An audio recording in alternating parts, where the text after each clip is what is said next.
We're live. We are live. You are live. Blah, blah. Actually, he's kind of undead, so I don't know why. Hey, hello, everyone out there in YouTube's land or Facebook land or wherever land you may have landed. If you are new here, because I know we have probably some new faces in tonight since we have special guests who are in the green room currently. Welcome to the Fintastic Cruising Podcast. We haven't officially started the podcast yet. We wanted to just go over a couple of things because we do this a little differently than your average run-of-the-mill live stream. We like those too, but this goes out as an audio podcast after the fact. So we try and make it audio friendly for people that are just listening to it as a normal podcast. So I am Matt. I'm Kimbra. I have to stop talking every now and then so that she has an opportunity to, because I will just keep filling space. But here's how we do it. We will run the credits in just a few minutes. And then after that, we'll be officially doing the podcast. We'll bring our guest in. And we don't normally interact too often with the chat. We might occasionally. So please don't think that we're ignoring you. It's just like I said, because of the way that we do it as an audio podcast. And then at the end, we will run the ending credits. And then we come back in and it's more like a standard live stream for a little bit while we still have people that want to hang out. So just wanted to make that clear, and welcome and thank you if you are new to the Fintastic Cruising YouTube channel and podcast. Yeah. I want to say hi to everyone. I'm not going to go through and say everybody's name. Yeah, because we got a lot of people in here.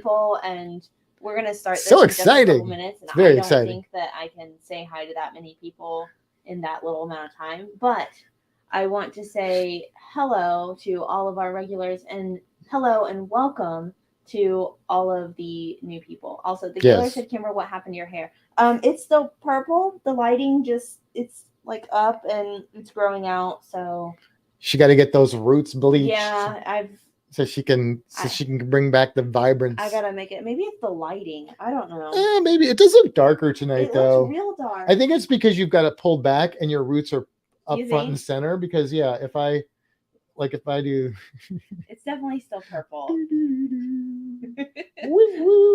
Instead of doing the podcast tonight, I'm just gonna play with her hair on camera. Does that work for you? That sounds good. Let's just do that. We'll just play with Kimber's hair. Also, a little fun game that we play here at the Fintastic Cruising Podcast is we have a pop.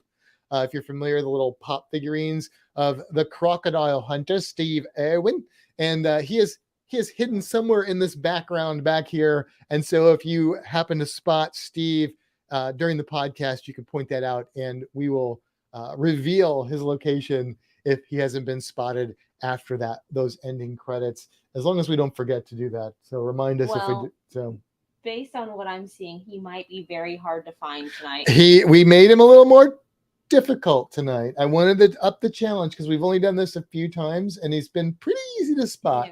I mean, do you know why I said that? Yeah, I know. Okay. But things move during. All right. If that's we'll see. Okay. All right. Are you ready to start this thing? Let's get it going. I almost said get it on. That's not where this is a family-friendly podcast. Come with me, we're going on a fantastic cruise. Pick your destination with news, tips, and reviews. But here is an item you might not have thought of. All of the things under the water. Nature surrounds us with elegant features. You can't go on a cruise and not see the creatures. So let's make some magic, let's get ecstatic. Instantly classic, maybe romantic. The wildlife around you, cinematic on your fantastic cruise.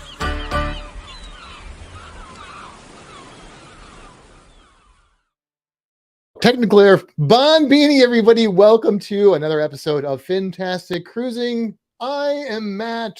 And I am Kimbra. We are using a different computer for our main computer, which I'm in control of, which was obviously a mistake. But welcome to the Fintastic Cruising Podcast.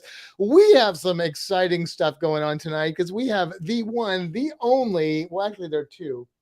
The only Parodeejay in the green room right now.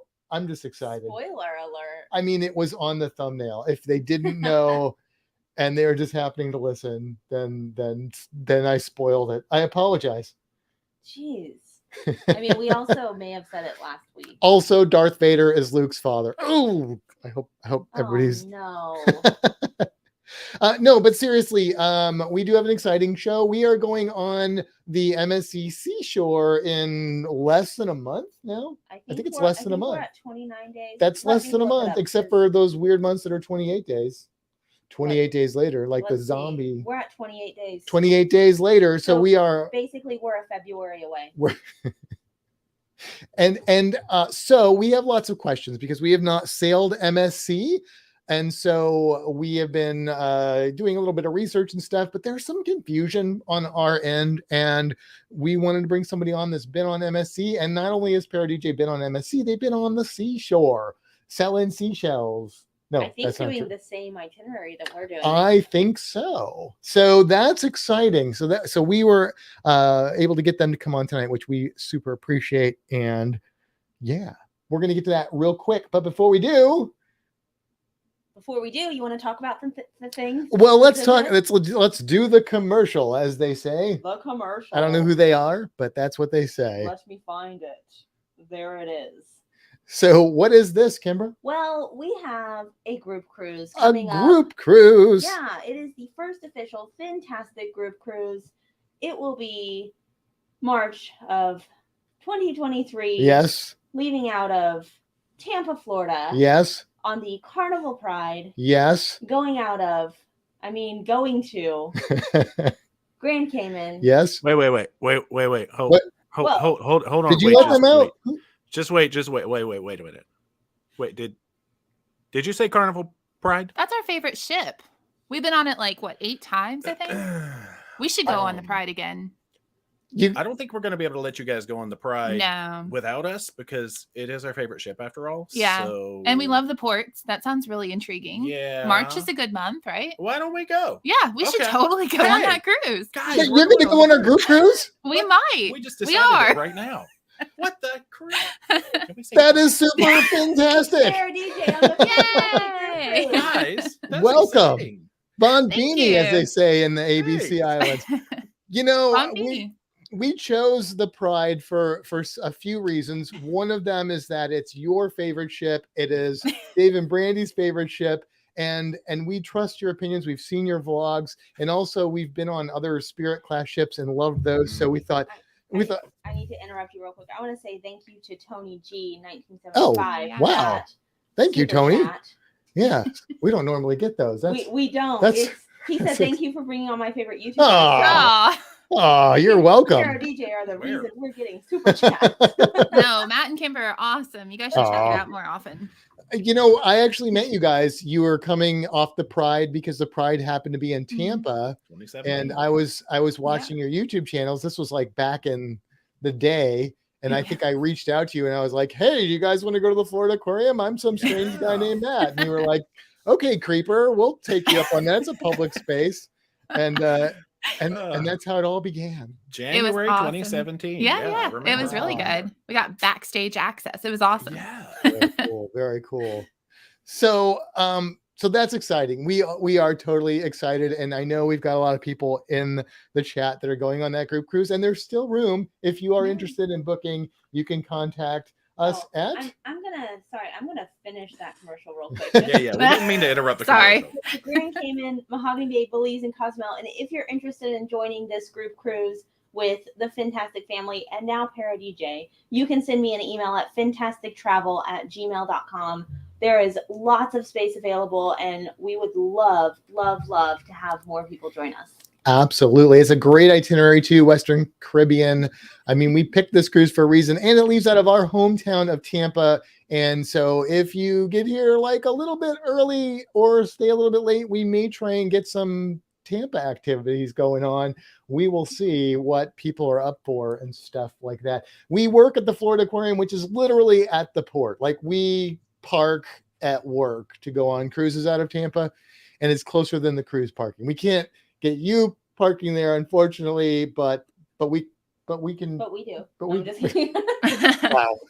There you go. Anyway, but before that, we are going on the MSC Seashore, and the itinerary for that one is the same as the one that you guys did, which is Cool. basically we're going to Jamaica, which we've never been to, Ochos Rios, and it's going to Cozumel, not in this order, of course, Grand Cayman, and then Ocean Cay. So we're super excited. But like I said, we're also a little bit confused. So we've made a list of 137 questions. No, Nice. That's not true at all. We only have 82 answers, so we could get in trouble. We'll match them up. We're just going to draw 2 columns. No, no, we do have a few questions, and we're going to see if you can help us puzzle these out. Okay. We'll do our best. I think you said my mic doesn't sound as good as Matt's. Oh no. Well, let's see. Let's see if we can tweak that a little bit. Here, fix you. Tell me if it's better. Edit this part out. We're technical difficulties here. Oh wait, I think I turned mine up instead of yours. Oh, is that the problem that I was messing with the wrong? This one's mine. That one is yours? Yeah, that one's mine. Pardon us while we do technical. Scott said, "Speak up, Kimbra." I know I don't shout like Matt does. It hurts my ears sometimes. I should really use like earplugs or something because it's very loud sometimes. Are you sure that's yours? I mean, I plugged mine into this side. Okay. I always do.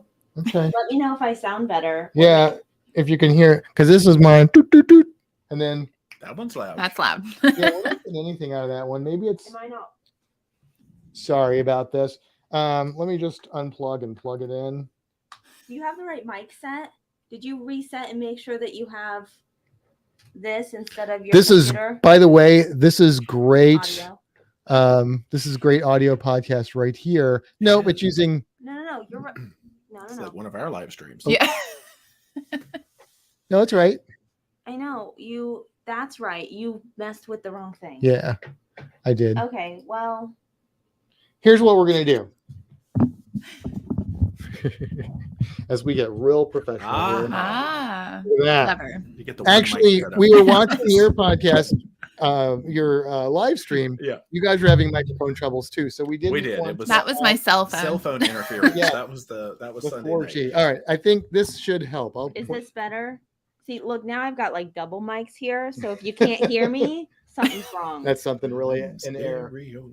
Okay, so anyway, so we have questions. And here is our first question. We did get a drink package, which we've made that mistake 3 times now. We're going to make it a 4th.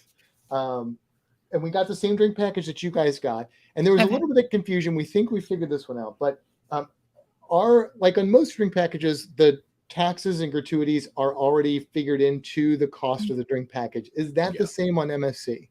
Yes. Yeah. Everything, when you see the price, it includes that. There's no extra hidden cost to it. Okay. I thought so, but there was some weird verbiage in some of the descriptions. So yeah, I mean, we didn't pay any extra, so maybe it has weird verbiage, but we didn't experience that. So that's good. I don't know. That's good. You want to do the next question? Here, I've got. I can pull it up on my phone. Okay. Well, this one, let me do this one because this one is. Oh, this one's for you. This soft serve ice cream. Can we talk about soft serve ice cream? Sure. Do they have it on MSC, and is it included for the average sailing person? This is a little bit of a sadness because we know, they're an Italian cruise line, and there was gelato everywhere.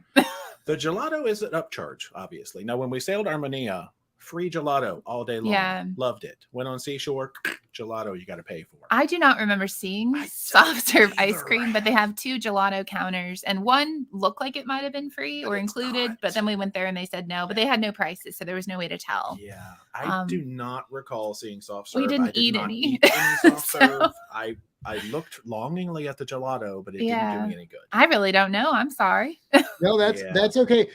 So the only reason I even really thought of it is the lowest end drink package, or like the kids drink packages say include soft serve in the description. And I saw that. Yeah. What do you mean include soft serve? Isn't that that's like water, isn't it? Like soft serve pizza and water should be just included. Yeah. But so we will the investigate gelato that. bar. I know what they mean. Yeah. Well, he's right. The gelato bar, that's the one Outside. outside by the pool deck. There's 2 gelato locations. There's an inside one and an outside one. There was a soft serve looking machine at the outside gelato bar, but we did not pursue it any further than that. Maybe that's what's included, and you don't get it for free unless you have that package. Oh. You're right. Hopefully there's no age cap or anything on that. I also saw some posts when I was trying to research it myself that it was like $4 a cone or something. That might be That's gotta be gelato. I don't really know. That's gelato money for a soft serve. It was very unclear.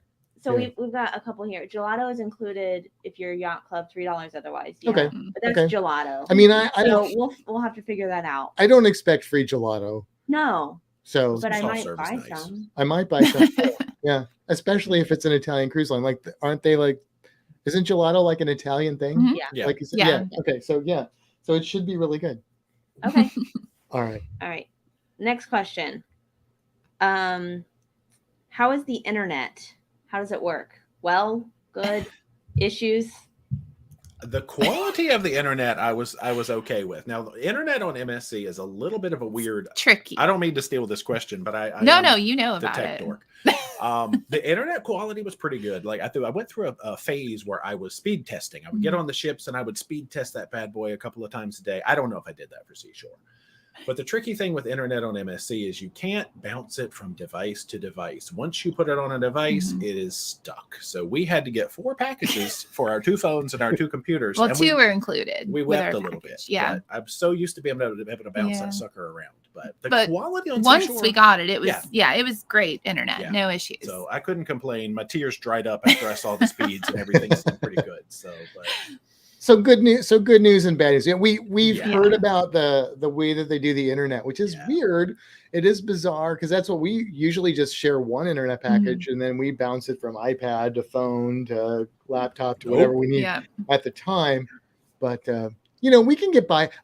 In a way, I'll look for the icing on the cake here. I'll see the glass half full. It'll force me to be a little less on the internet than I normally have, like the old days of cruising. I'm probably going to be forced to buy an internet package because of Reno. Oh yeah, I'll have to have access to whoever's watching. We got to make sure because Reno should have been named Houdini. He has a penchant for escaping from dog sitters. He's done it multiple times. So, you wouldn't know it. He never escapes at home here. So he just misses Kimbra so much. Did you book one of the packages that at least includes the one device the drinks per person? Because they love giving those away. Okay, yeah. Okay. So you'll just need one more if you want it on something else. Yeah. Not bad. All right. Next question. Let's see. So we have some food questions for you. We're going to start with the buffet. How does the buffet compare to other cruise lines, like, the big ones, Carnival, Royal, that sort of thing, as far as like what they have available and quality, all that kind of stuff? It's a large buffet on Seashore. Sorry, we're having a huge storm. I don't know if you can hear that. Ambiance. Yeah, no, it's extremely large. I thought we were doing the ASMR version for a second. I know. It sort of repeats itself. And if you go to the back of the buffet, it's less busy. So there's just a tip for you if it's too crowded when you first get up there. Yeah. They have a huge variety of food. They have like an entire bread section. They have pizza. They have a salad area, fruit and cups, and just different pastas throughout the different days that they do. Good quality overall, I think. And like breakfast was really good up there, especially compared to some of the other cruise lines that are going down to like 4 or 5. I'm not going to say which one. Had some 4 or 5 items on the buffet, and that's all they have, rotating every single day. It seemed to change a little bit, and good selection. So we enjoyed it. I think that's a good tip about going to the back because it's one of those. Sometimes you get a nice big buffet, you go all the way around that sucker, and it never repeats. But I think the Seashore, especially, I want to say if you walked all the way around it, you almost got 4. Well, I know it's at least double size. I think it's 2 at least. Yeah. But going past the busy section at the front, it gets jammed up otherwise. Yeah. Okay, that is a good bit of advice there, and that sounds like good news as well, because I do like my buffet breakfasts, and I know exactly what you're talking about with the limited selections of late. So that is really good to hear. I know that MSC gets a reputation, which for some is a plus, some a minus, about having just different types of food, like more of a European or Mediterranean type Indian. food. Did you say Indian? I know. Me too. I feel the same way. Is there Indian food on the? There's Indian food and there's secret Indian food sometimes. There's lots of Indian food. I know what you're saying. Yeah. There's usually a dedicated buffet section that'll change for make friends with the Indian food. The dining team. If you if you're in the MDR and you express to your waiters that you love Indian food, some options might open up to you that you were not expecting. Oh, like a secret menu. You heard the secret menu? Yeah, it's like Starbucks, the secret menu. That sounds delightful. Yeah. That sounds very, very good. Cool. Okay. All right. Well, following up with food, how does the MDR compare with other lines? I have pictures I could send you. Oh gosh. MDR. Just one picture. All right. Can I hold it? I wonder if this will work. No, this is an audio format. Okay, never mind. I can't. Well, maybe but don't worry. For the video audio. We do video stuff on here all the time. Okay. So yeah, that's okay. We just tell people if you're listening and you really want to see it, then just pop over to YouTube and come to this section and watch it. All right. MDR, we have had hit or misses. Mm-hmm. There have been a few more misses than hits. The thing which I'm sure we'll probably get into is MSC really is proud of their specialty dining. So if you have a specialty dining section coming up, we'll save most of those comments for this one. We do have a question about that. So. I will say that when you're at the buffet or if you're eating in the MDR, you will have about 82 people come by and ask you if you would like to buy the specialty dining package. Prepare for, if you've ever been to Nassau, when you walk through and the hair braiders and the taxi folks, that's going to be your dining experience, especially at the buffet on MSC. Just tell them you have the package with all the restaurants and they'll leave you alone. Even if you don't. It's one of those things. But yeah, it's the straw market of cruising. It is. A little bit. Yeah. I've had some wonderful successes. Oh, gosh. I'm just looking at this picture. Some wonderful successes on MSC, but I've also had some horrible failures. Now, all right, very brief story time because I don't want to take over. MSC being an Italian cruise line, we always look forward to, they have the theme nights in the dining room, and Italian night is usually always one of the highlights of the Italian cruise line's dining room experience. But the last time on Seashore, I made the mistake of ordering chicken parmesan, which I figured, okay, fantastic. It's going to be good. I've had it. I think I had chicken parmesan on Armenia. And it was good. Pretty good. All right, video folks. Let's see if this works, if I can hold up. So this is our experience with chicken parmesan on the Seashore. It basically was a fried chicken, which, did pretty well with a weird hunk of cheese just slapped on it and melted. And there's a little tiny, like probably a frozen pocket of sauce under there somewhere. When you broke the cheese, the sauce did come out. But it was very sad, and I regret my decisions greatly. You're supposed to get like ossobuco, that or something. Just don't get that. Get something else. But no, the MDR food, to be succinct, is hit or miss. I would expect about a 50% success rate in the MDR. Yeah, okay. But the beauty is you can try different things. So give it a shot because there is some really good options in there. If you don't like it, try a different item. But that was my chicken parm from the MSC Seashore on Italian night. Yes. Okay. Yeah. That's really good to know because that's probably where I would have leaned. Yeah. And now I now you lean the other way. I'll lean somewhere else. Yeah. Chicken parmesan. No. There's certain things I've heard about MSC and I'm trying to prepare myself for it so it doesn't give me frowny faces while I'm on there. And that's one of the things that I've heard the food is a little different, which I like different food. I do too. That didn't not bad. Different. Different is good, but bad is bad. Yeah, strange I can handle. Bad, but that's okay. So all right, I know we do have a question about the specialty dining, which is basically, so we got basically a free cruise package on this. So it didn't come with anything really, but we were interested in the steakhouse. We're not seafood people, so when we were looking at the restaurant packages, they were all packages. It seemed like you couldn't book an individual specialty restaurant alone. Is that the case, or is that just how they market it before the cruise, or what did you find? I think that's the thing is you have to wait till you get on board. Yeah, I think they're just marketing individuals. right now like that because Right. you should be able to walk up or go see the maitre d' and just book individual. Yeah, but they're 'cause very proud of that package. They are. You will have no shortage of people to approach to We already get talked those about that. specialty dining reservations. So I Beside could the- make a beside shirt the- that says, I already have specialty dining. Yeah, Yes. there you go. Just points. But then they'll ask you if you have the drink package or if you'd like to upgrade that. They to don't premium. either. Stop. It's not that scary, but it was definitely present. All right, you want to do the next one? I can do the next one. Okay. Let's see. Is the food really different? Like, it's obviously not like an American line. So is their food like very not American? In general, I mean, I know they, like we said before, they have the theme nights in the dining room. Like, they will have, what are the other theme nights? I'm trying to remember. There was a French night. I think there was a Caribbean-ish type of night. So you'll have different themes. The waiters will dress up differently. But like, I'm trying to think, like breakfast in the main dining room is a little bit different. Some of the pastries they bring out aren't ones you see typically like on more Americanized cruise lines.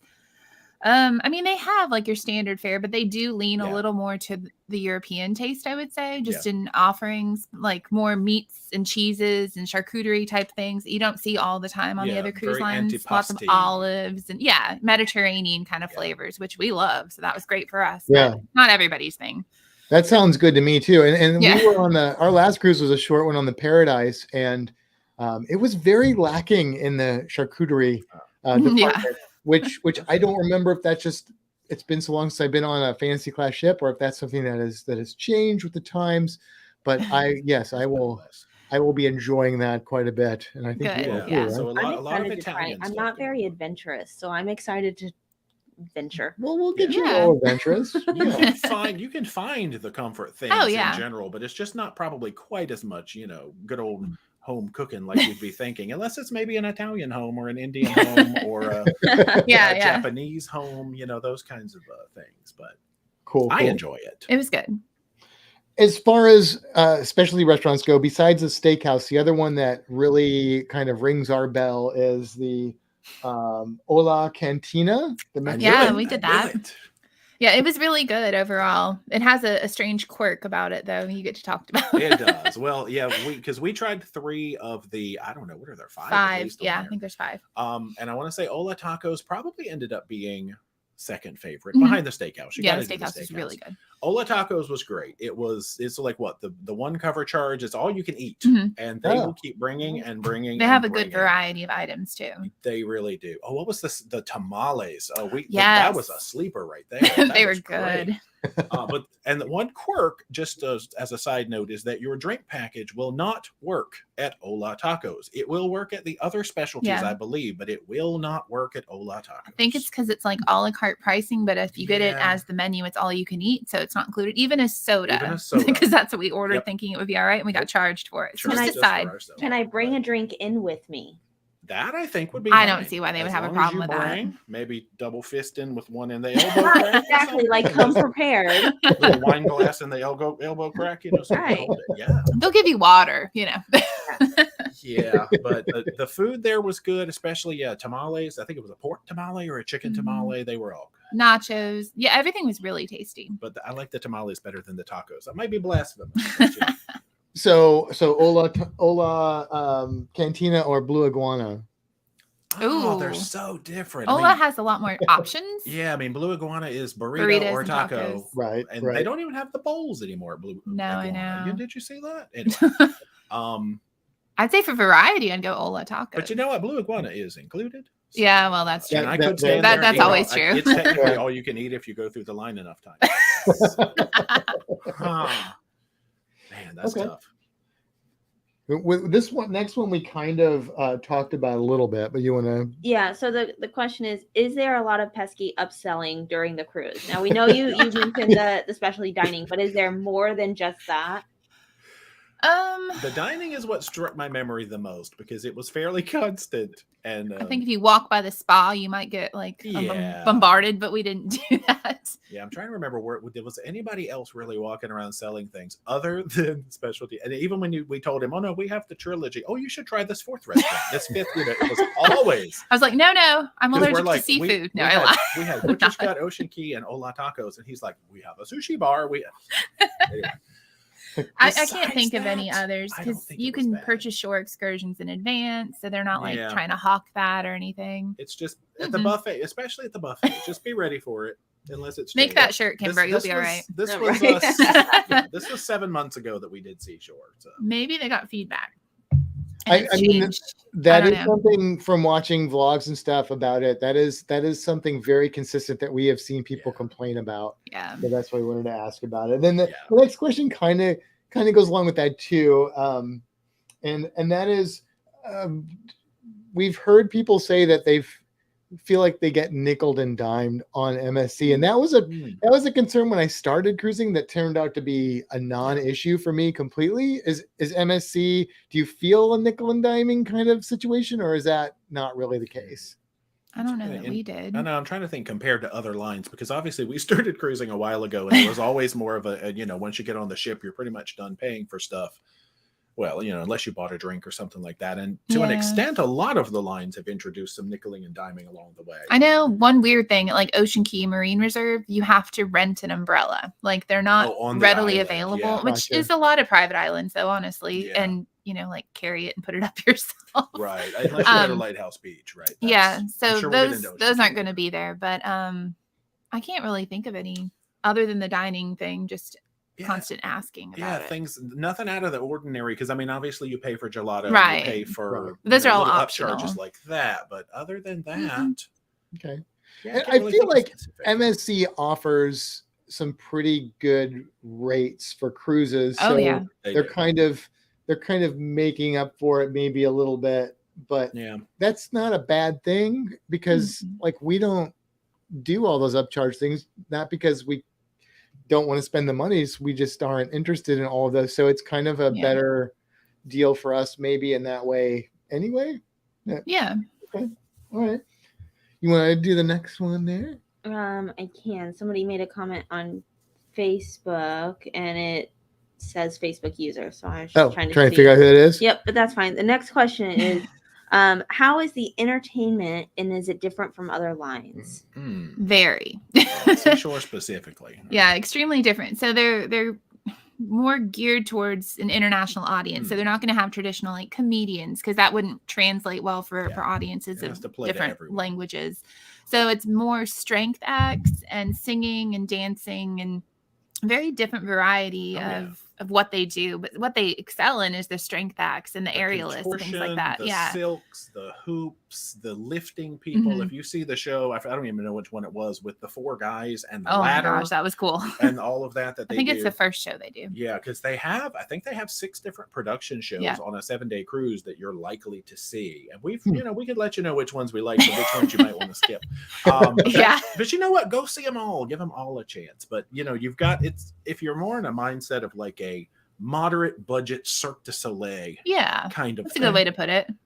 But then your favorite part, the entertainment section, the cabaret lounge in the back is not to be missed. I especially loved it because I feel like their singers and dancers back there were really, really stellar. And they did different artwork every night and would project it on the screen, and they would wear like themed costumes and dance to songs that sort of were related. It was great, and it changed every night. Yeah, so if you're into Van Gogh or Picasso or Toulouse-Lautrec, there'll be a different artist featured every night. Cool. They theme everything around it, and it's like a moving show, so they have like breaks and then they come back, so you don't have to stay the whole time to get the gist of it. It's a floating kind of thing. Yeah, so I am excited.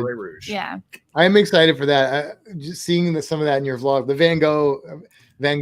I have to say it properly. Van Gogh. Oh, sorry. Van Gogh. But yeah, that looked really exciting. People that know me know I'm not a big fan of like I'm not picking on Carnival. I love Carnival, but the Carnival style like song and dance shows are not my thing. I love Broadway type stuff. Yeah. But what I've seen, like that Cirque du Soleil and the cabaret stuff, looks like it's something that I will really enjoy. Cool. And I'm excited about that different kind of course. I was excited when they used to do opera. I'm like, I think I could get into some opera. I don't know, maybe not, but well, the Italian show is good opera. Okay, all right, cool. Also, speaking of that kind of entertainment, one of our favorite things to do is like the Love and Marriage show and some of that. I was going to say comedians, but you already answered that. Do they do any kind of I don't know, game show style things? They did. It was kind of like the Liars Club sort of style show. Okay, yeah, your main types of concepts, I guess, something like a Love and Marriage. Anything that's heavily language dependent, you're not necessarily going to find. Like, comedy would be lost on probably half the audience. Right. But they do a lot of game shows. Like a Love and Marriage show would go over okay. But yeah, you're right. They did have a couple of game shows. It was funny too, the Liars Club version. Yeah, the Liars Club. I don't know if you've seen a presentation of Liars Club. We've seen it on a few cruise lines. So there'll be a few game shows, but not as many as you would think. Yeah. They do lots of deck parties though. Deck parties. Oh man. Yeah, lots of deck parties. Yeah, and disco. I don't have this question scripted, but it made me think of this. I know that MSC is kind of more of an international cruise line, like we've talked about, but it also gets, even though it's sailing out of Florida in this case, it gets a lot more international clientele. It sounds like there's a lot of different languages represented, not just with the crew but with the passengers. Does that seem like an accurate description? Oh yeah. One of the things I was most impressed about the first time we sailed MSC is the number of languages that an individual staff member might speak. It's crazy. Because they will get up and you'll typically hear, it depends on who's on the ship, but you might hear the same announcement. It's going to come across in English, Italian, French, Spanish, probably Portuguese. You'll sometimes hear German if there's enough Germans on the ship. Probably even more than that. But yeah, there was like one gentleman, I think, handled 5 out of the 6 languages. The only one he couldn't do, oddly enough, I think was Portuguese. But he did all the rest of them. And our waiter at dinner was from Mexico. And we had people next to us from Germany and Italy and Spain. And he could speak to all of them and us. It was insane. Making casual conversation and taking their orders in their own home language. You will hear a lot of languages. And it's kind of amazing, actually. It's very impressive. It's impressive. That is impressive. Cool. And I mean, hats off, tons of respect for people that can, because I'm a typical American. I can speak my one language and a few words in a few other languages, and they're not polite and good company usually. Those words, yeah. Those are the important words, yes. But I mean, so I am always impressed when people speak 2 languages, much less 5 or whatever. That's really cool. That's amazing to me. Cool. Oh, it's my turn. I think so. Okay. The next one was my question too. How does the cruise director compare to other lines? Ooh, all right. Let's think about Seashore, because on Harmonia, I feel like I had a greater connection to some of the cruise staff. So I have to put Harmonia out of my brain because it was a very small ship. A small ship experience versus a large ship experience. The Seashore guy was retiring soon. Oh. He kept was saying, he the one who kept telling people to steal stuff? Okay, he was funny. He was hilarious. He's not there. I don't think he's still there. He was retiring. Yeah, because he kept talking about how he was going to retire in a month or 2, and you should take everything that wasn't nailed down, and steal the towels and the MSC mugs on the Lido deck were a great souvenir to pack in your suitcase. And that's hilarious. So he was okay. So the 2 times we have actually had really good cruise directors, I will say. Yeah, I would say they act more like MCs than like the life of the party, like you'd have on like the other cruise lines, but their staff, the fun people, I don't know what they call them there.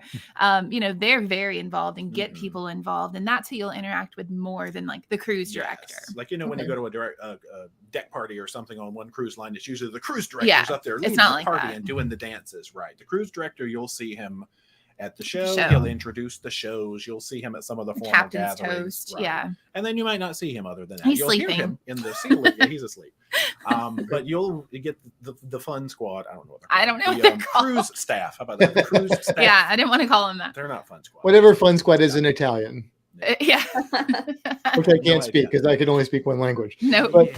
But that's cool. Yeah, that sounds. I mean, our experience on Royal Caribbean has been a little bit more along those lines. Yeah. which I know that was surprising for you, Kimbra, whenever we went on the first Royal Caribbean and you were like used to Carnival cruise directors. And Right. you're like, it was very weird. Is there a cruise director on here? And It's just a different, it's just a different mindset. It was Brilliance of the Sea, so it was very small. It was so very it was laid like, back, small. It ship. was yeah. it was like a totally different vibe. And I was like, this is wrong. Although my first cruise was on a tiny old Monarch of the Seas, and I think his name was Mark Walker, and he always did the bing bong, and it was sailing with that man was like sailing with the cast of Monty Python. It was amazing. Oh wow. And he was on another royal ship that I sailed on again, and he did like TV spots. He was really, really good cruise director, but I think he retired. And stuff. But all right, next question. Tell us about the onboard activities during sea days, like trivia, crafts, lectures, anything else. Okay. What all did we get up to on a sea day? They do trivia. They have, it's like, I don't know. It's like pictures of trivia, like. Yeah, almost because it has to be more for an audience that doesn't all speak English. Right, it mostly went back like there was a, can you identify this flag trivia? Something very visual. Apps. They did apps trivia, like for your phone. True, you had to, they put up a picture of the icon of an app and you say what it is. Because that's easier. A little more visual styles of trivia, I'd say. Because again, language dependent. They want to try to be fair to everybody who, might be able to understand English as a first language. They do arts and crafts. They did origami, I know specifically, cool. and I think they were doing like some snowflake thing because I think we cruised around December. Yeah, it was December. Yeah. They do deck games during the day. They have some interesting deck games where they'll like put out like large pieces of plastic that have like it's like a maze. Mazes and you have to find on your them. Way through the maze. Yeah. They have So that ladder always, one. Yeah, they're very busy. creative. Yeah. Mm-hmm. So there's tons going on, and some of it is really unique and things that you will have never thought of. Generally, they give really good prizes too. Not on Seashore, but Armonia had some amazing prizes. Yeah, we did have to take points away from Seashore just because they weren't quite as kind. I mean, Armonia was tossing out backpacks, hats, shirts. I have everything. Logo gear. What were the prizes on Seashore? I'm trying to even. They didn't even get. We won a trivia. They're like, good job. And it was like, hooray. But it was fine. It was still fun. But yeah, I don't think it was still early. So maybe they've changed that. I don't know. Right. No chip on a stick though, right? No. Only Carnival is that. Yeah. I mean, you win on other cruise lines and you get like a deck of cards or a keychain. So I'm excited for that. And I think I saw in your video that when you do trivia that they collect it and grade it for you. Yes. No cheating. Right. You can't cheat. That's pretty cool. Yeah. I like that because I am always suspicious. I know I did a Game of Thrones trivia one time and the winner got busted for cheating. And we all said, shame. But, as you should. Yes. Let's see. Okay. And the craft thing is pretty exciting to me because I know you guys like to do that stuff, but that sounds really better. Like we like the crafts we've done on like Carnival and stuff, but that like origami and stuff sounds cool. That sounds pretty awesome. I like they were making boxes or something. Okay, they had a few different times. That's awesome. Okay, cool. All right. So do they do like? Well, I didn't really write out a question. I should have done that. So nights. I've seen stuff that there's like a white night or something. Like what kind of theme? Like, should I bring white clothes?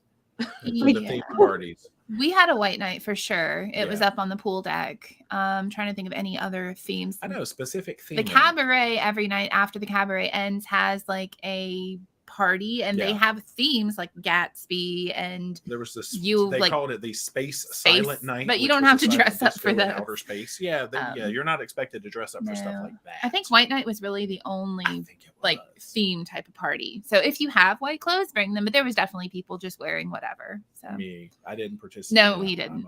And then, I don't even know if I did. And then they have a formal night as well. Yes. And it's a little dressier overall, I would say, than like Carnival.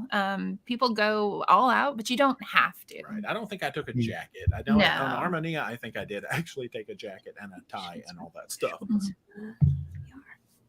Shorts in the MDR. Yeah. Did you see shorts in the MDR on regular nights?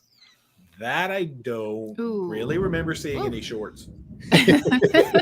Thunder rolls. I don't remember either. I don't think they would turn you away. I just don't think that people were wearing them. Yeah, in general, it was a lot of dress pants. I feel like there was a little bit of jeans action, but not really so much. It's a bit fancier, honestly. Yeah, you treat it like a little, kind of like maybe not even to like the level of a princess or a celebrity necessarily, but I don't know. They like to dress up. That's all I know. Yeah, maybe if you had some nice dress shorts, not Daisy Dukes and the cutoffs and stuff. I mean, I can throw on pants for dinner. I usually do a Carnival and Royal, but sometimes it's that late from the port and you just got to get to dinner. And I'm like, I'll just throw on some khaki shorts. Nobody's looking at my legs under the table. Yeah, I guess the bad thing there too is you're probably on fixed time dining, because unless you have that as a question, that's another little quirk. But if you've got that coming up, we'll talk about that. Yeah, I don't think we do. We are on early dining, I believe. Yeah, that's the weird thing, is that they force you into the assigned time dining, I believe, unless you have spa or higher. Aria. You're not allowed to have a flexible. Aria. You're not allowed to have flexible my time, your time dining unless you book spa or higher. Yacht club. So that's a weird quirk. That they hold that perk for the people who paid a little more, but so you are limited as to when you can dine. I guess. Yeah. Okay. We usually do assigned time dining, so it's not a big deal for us. Yeah. So, but I could see some people don't like that. That might be a little bit of a persnickety point. Days. Sometimes on the late port days, it's nice to be able to just roll in whenever you want to. We just go to the buffet on those nights. Easy enough. Get some pizza. Yeah, or specialty. Or some more pizza. Or pizza. How's the pizza? Oh, it's good. Oh yeah. Did you hear the pizza? No, the pizza is amazing on MSC. Okay. All right. Italian should be. It should be, right? It better be. Okay, so we're sailing with our friend JT, and JT asked this question for us to ask you guys. How are the elevators? No, you missed the word. I'm just rephrasing. Okay, great. How are the elevators size compared to like the Mardi Gras? Like, are they bigger, smaller, about the same? Size of elevators. Okay, because they don't have smart elevators. Remember on Seashore, that was just a little thing on the Vista. I feel like the ones in the back were bigger, that were the glass. So the panoramic. Yeah, the panoramic ones. Cool. Yeah, those are really cool. Yeah, because you look at the pools and stuff going up. Oh gosh, Ryden knows a lot about outside. There's a lot of fun stuff outside on that ship. I feel like they're normal size elevators. Yeah, I mean, ever since going on those ones on the Disney Magic that were like a paper box, everything feels like a big elevator. I feel like they were decent, because I think Disney Magic won the size of smallest elevators, and Norwegian got the largest. Those were party disco elevators. Somewhere in the middle. They're respectable elevators, I would say. Okay, all right, fair enough. Now, we're going to get your final thoughts on the MSC as a whole, but I have to ask you a question about Ocean Cay, because we've never been to Ocean Cay, and that is, of course, about snorkeling, because we love snorkeling. And I know we watched your videos on that, and there's like 4 or 5 beaches, I guess, on Ocean Cay. And we saw, it seems like the beach if you're looking out to the sea to the left of the lighthouse, Sunset was a good one, and then the one on the other side I was a bit curious about. So what would you say is the best opportunity for snorkeling that you've found on Ocean Cay? I think the one by the lighthouse was better. If you go closer to the lighthouse, they actually do have some rock formations. I'm not sure if it's actually coral, honestly, but the fish out by the net, they're all just coming in, and that's a great place to go and kind of see the different species of fish that are out there. Plus it's netted, which I guess it's netted, but stuff could still definitely come underneath. A little stingray in there. Yeah, there was a stingray in there once we saw from the ship, so that was cool. And then that other beach last time we were there was pretty eroded. They weren't really taking care of it. Yeah. But from the first time we went, they're like planting things to bring in more coral. I'm not sure. They have a whole video on it that you can probably watch on the ship about how they're trying to bring back the coral to the area. They always teach you the backstory. It's pretty cool, Key, actually. How it used to be a metal dumping ground, and they bought the island outright to try to make it into more of a marine preserve sanctuary. So yeah, that's always kind of cool to hear that story. But there was definitely more fish the second time I went back. So they're doing something right. It's not a fantastic snorkeling area, but they're if you go further out, there are some bigger coral structures though. Yeah, but they're working on it. They're trying to grow the coral and improve it over time, because even as of right now, I feel like it's only, well, with the shutdown, I have to add a lot of math in there. I guess it's kind of like a 3-year-old island at this point or something, because they had just started working on it when we sailed in February of 2020. I want to say it was only a few baby months island. So it's maybe 2.5 years old at this point. And then somebody sent us a picture. They saw a shark in the lagoon like the other week because it opens right up to the ocean. So I'm like, well, that's cool. There's a big central lagoon, but it usually has terrible visibility because it's very squishy bottomed and the mud will churn up. And so the lagoon is more for mysterious swimming. You can't really necessarily see the bottom to know what's in there. And sharks. No, it was a harmless shark. Yeah, I think of what we've seen, Lighthouse Beach or Lighthouse Bay, whatever they call it, is probably number one. And that little one, which I think is called Sunset Beach, when you look over at what would be the west side of the map. Yeah, it was really good the first time we went, but it was kind of destroyed when we went back. They had not maintained it, and they kind of abandoned it for now, but hopefully they'll get it back up. Take water shoes if you go to that one, because getting in is really tricky. And then the Lighthouse Beach, just a good tip, they have umbrellas there and like beanbag chairs, and it's really comfortable, and you don't have to pay extra for all that. Yeah, the only place to get a free umbrella on the island. On that beach. Okay.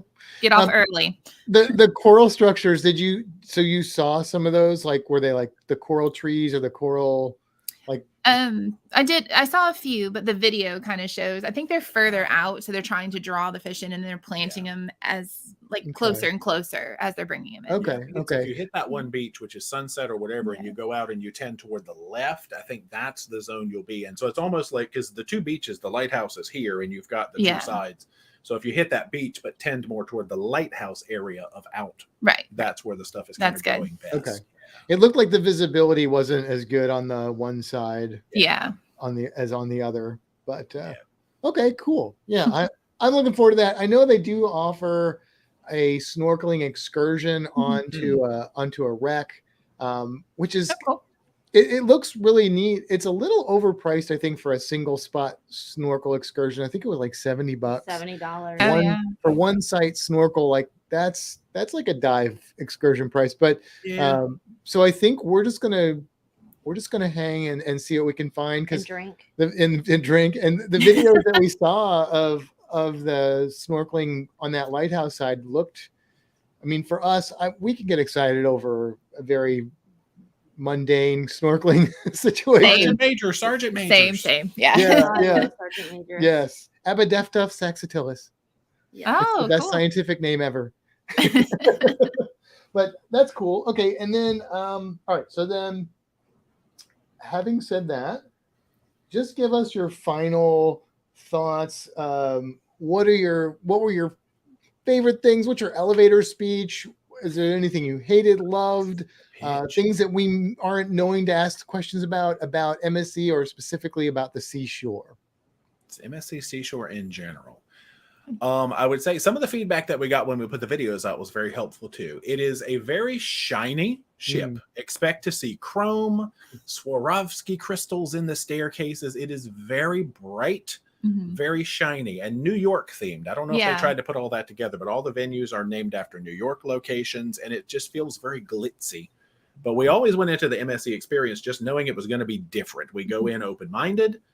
And we, in general, like what we saw. Because, the shows that really heavily revolve around the strength acts are always amazing. They have some really cool venues, like their sports bar area is one of the coolest I've ever seen on any ship. They have individual booths with TVs in all of them. So if you're a sports person, it's so awesome. Go Browns. Their lounges are big, have lots and lots of seating, and all of them tend to have bars in them. So it's really easy to get a drink no matter where you are if you have the drink package. That was a huge plus. Yeah. I'm trying to think what else. A lot of the lines these days, they're minimizing the lounge space. The lounges are getting smaller and smaller, and you just give up on trying to get in and see anything cool. But not so much on the Seashore. They had some nice spaces. They have some really fancy shops. So if you're into shopping, that's cool. We didn't really do much in that, but like name brands and things you don't see in general on other cruise lines. I thought that was unique. Their chocolate shop is unique to MSC, the gelato there. A lot of cool things they brought in that have the Italian vibe is what makes it different. And we liked it. Okay. Different. Our friend JT is asking, how was embarkation? What was that process like? It can be a little hectic. Yeah. Well, no, it can because they have to look up all the names, and then they give you your keys on the spot, and it's like a big rectangular place that everyone is kind of just around and try and all check in around at the same time. Yeah, true. Because at first I was wondering when they started, cruise lines making the transitions of having the keys for you on the ship, is this a good idea? And now going back to one of those processes that's not so much that, I see kind of why. I forgot the old days of, let me check you in, hold on, let me search for your key. Oh, not in this box. It must be this box. Right. A little bit of that. I'd say bring your patience, but once you're on the ship, you'll forget all that. But it can be a little hectic, honestly. Yeah, you'll be so concerned about how your eyes hurt from all the shiny brightness, you will forget all about embarkation woes. Okay. Cool. I'm really looking forward to going on this cruise. I mean, I'm trying to set my expectations, at a reasonable level, and I think that'll increase my odds of really having a good time. But there's some stuff about this cruise line, about this ship, that I'm really excited about. I'm really anxious to see Ocean Key. Yeah. They call it Key or K? I'm team Key. I've always been, because usually I try to ask locals, and I think on the ship they do say. I think they say Ocean Key. Yeah. Okay, Ocean Key. But yeah, I'm pretty excited about it. I am too. Yeah, I'm excited for all the shiny. It is very shiny. It's like that's of the. It's like a muscle car. All of the videos that we keep looking up, like the one thing that stands out is it's shiny. Chrome. Yeah, chrome and I'm like that chrome ship is so shiny. Okay, all right. Well, we always do a cruise creature, and so we're going to do our cruise creature segment. I'm going to run our little intro thing here.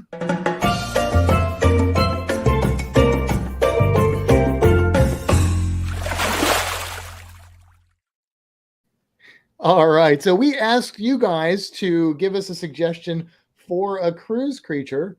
And I know a lot of the people that were in your live are like, say sea turtle, but we have covered, this is episode 148 or something like that. We've got almost 148 cruise, well, actually technically more, because we've done some multiple episodes. Yeah. If you are interested in sea turtles, we did a whole episode on sea turtles that covered all of them, but we've also covered sea turtles in a few of the other ones. We did one on sharks too, but do you want me to find what episode that was? They can look it up. Okay. Or just shoot us an email, fantasticcruising@gmail.com if you're really curious about that. We'll let you know. But you saw something on one of your recent cruises that is like a bucket list animal for me. And when I heard you guys say it, I was like, they saw what? So when I asked you guys, do you have a cruise creature? I was like, please say this one. Please say this one. And you did. So the cruise creature is a very strange fish, which is called the ocean sunfish or the mola mola. I was artistically inclined today, so I drew a picture of it. But I want to show you an actual photograph too of this crazy looking fish. This is a really interesting fish. It is the largest living bony fish alive today. So they're not counting like cartilaginous fish like whale sharks and stuff like that. But this is a fish that can get, normally they get about 5 or 6 feet, but they can get up to like 10. I think the record's 10 feet and like 5,000 pounds, which is absolutely enormous. But here's the catch. When they are born, this is what they look like as larvae, right? I mean, come on. That is like when they have little spiky things, and those go away eventually. They grow. There's a lot we don't know about the ocean sunfish or mola mola, but they did have some at Monterey Bay Aquarium, and in 14 months, this thing gained 800 pounds. Wow. Which I could probably do if I was on a cruise ship for 14 months. But that's pretty impressive. And to go from that little larva size to their average adult size, they will increase their weight 60 million times. Okay, there's a lot of big numbers with this animal. They are super impressive. They're related to pufferfish and filefish, which if you look at their face, you can tell they have their teeth are merged together to make like a beak, which is weird because they're mostly they eat a lot of fish and squid, but they're also known for eating like jellyfish, Portuguese man-o'-war, these things called salps, which are kind of like a tunicate type thing. That's an open water tunicate, which they have teeth in their throat called pharyngeal teeth to help them kind of get the juicy bits down, I guess, that sort of thing. But their beak formation prevents them from being able to actually close their mouths. So they cannot close their mouths. So they constantly have a derpy look on their face. That's like part of being a sunfish is you're going to just look derpy. They are, by the way, they're called mola mola. Mola mola is their scientific name. So they're often referred to as mola mola, but it is their scientific name. And in Latin, mola means millstone. And so these fish look like a big gray millstone, and that's what they were named after. Their common name, sunfish, comes from the fact that they will go into deeper water where it's cold, but they don't like to be very cold. So they'll come up to the surface and they will lay flat horizontal, like you guys saw in your video. You showed that, and they're basking in the sun. So that's where they get the name sunfish, which is pretty crazy. The other weird thing about these fish is as they grow, they lose their tail fin, and they basically have this weird flap that becomes a rudder. And then their dorsal fin and their anal fin kind of become their pseudo tail fin. They used to be considered plankton, but to be plankton means that you are at the mercy of the ocean currents. And it turns out that they are not. They've been clocked. Now there's been more research done on them. They've been tagged and clocked to go as many as 16 miles in a day, I believe is the number I saw, at an average rate of 2 miles per hour, which is the same as some species of like tuna and stuff. So they can get more speed than that. They can even jump out of the water and breach, which is pretty cool. And they do that because they are also home to 40 species of parasite, which they are covered in parasites. So they will breach, they think, to get rid of some of those. They'll also go near like kelp or sargassum, different areas, and little fish will pick some of those off. And then they'll float up on the surface, and birds like gulls will come by and get the big ones. So they're completely cleaned free. Yeah. Let me see so I'm not forgetting anything here. They do have predators. Their predators are going to be like orcas, sharks, sea lions, and of course humans will consume them in certain parts of the world. But it's kind of interesting being related to the pufferfish. Pufferfish have a toxin that's lethal if you consume it. And so some people think they don't have this toxin and some people think they do. And the thing about it is if you prepare a pufferfish wrong, it could be your last meal. But there's not a solid defined scientific answer on whether they contain this toxin or not, which is kind of interesting. So you may, if you ever see ocean sunfish on a menu, you might want to just think about how lucky you're feeling that day. But I guess there's not been any fatalities recorded from it, and I don't think it's too common in the United States or anything like that for people to eat them. They are listed as vulnerable. They're not an endangered species. They're basically worldwide in temperate and tropical waters. The thing that really threatens these animals is they're often caught as bycatch. So if you're not familiar out there, bycatch means that people are fishing for tuna or shrimp or whatever, and they accidentally catch other animals. And because these are just big giant floaty things on the surface, they get caught up in nets, and they end up especially like sailfish or swordfish is a big thing. They get caught in bycatch for swordfish. So that is a little bit of a threat to them, but they seem to be doing okay. They're just kind of being monitored in case that changes down the road. Here's another crazy thing. They produce more eggs at a time than any other known vertebrate. So vertebrates, of course, fish, amphibians, birds, reptiles, mammals, up to 3 million eggs in one mama mola mola. Oh my gosh. That's a lot. Mola. Yeah, holy mola. But here's the thing. Their strategy for survival is to push out 3 million fertilized eggs or whatever percentage get fertilized. And then probably a very small percentage of those will reach adult size, but they grow fast enough that, they've got the numbers, basically, is what's going on there. Yeah. And yeah, so that is the mola mola, the ocean sunfish. I have one fact. Oh, okay, yeah. They're slimy. They're slimy. They're slimy. Sadly, I was trying to do some extra research on them and searched YouTube for them, and there's a horrible video of some man who like jumps on one and rides it, and it's just please don't do that. Please don't do that. But yes, and some of the comments in that video, right, were like, oh, they said they had sensitive skin. Yeah, no, the one that we watched with that girl said that they were slimy. A good proper one that said yes. They have probably. I mean, most fish have a slime coat, but I think their scales are a little different than other bony fish typical scales, so they have a little extra slime. That's what of all the things. That's what I took away was their slime. So slimy. They're so slimy. But that is. Do you have any questions about Mola Mola? No, you taught me a lot. That was cool because at first it looked like a shark's head or something. Like, what are we seeing? Yeah, I thought something's head had been cut off and it was floating in the water because all we saw was this sort of triangular thing laying on its side, and it didn't look like it was a living thing anymore.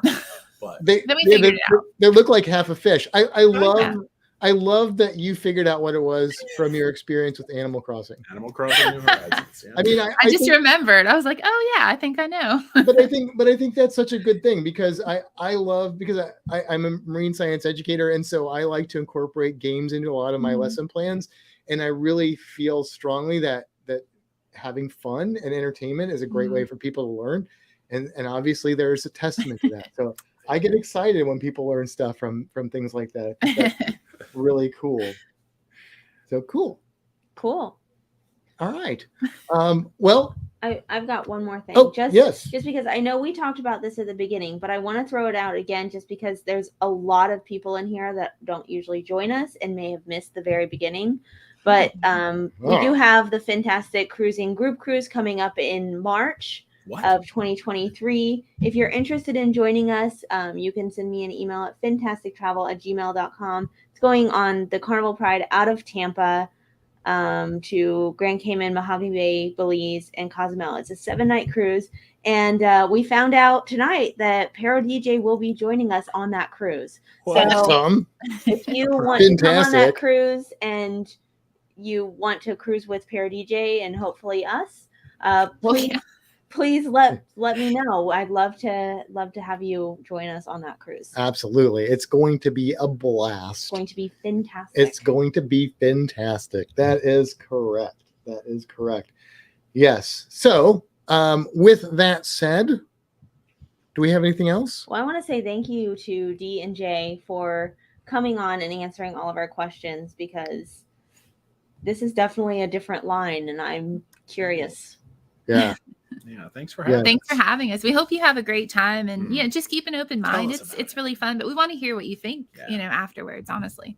Yeah. Well, I mean, as always, watching your vlogs has helped us out to kind of decipher this, and then talking to you tonight, we've learned a lot as well. And that's definitely just gotten me more pumped about this cruise. Yeah. Sweet. So very cool. So thank you guys so much. We're going to roll the credits and then we'll be back for a little live chat action. Yes. What do I say at the end? Oh yeah, you gotta say your tagline. We're a little off the mark tonight. Well, on that note, it's time to head for the horizon, and until next time, seize the day. I guess we'll be going on the seashore for the horizon though. Have a fantastic week, everybody.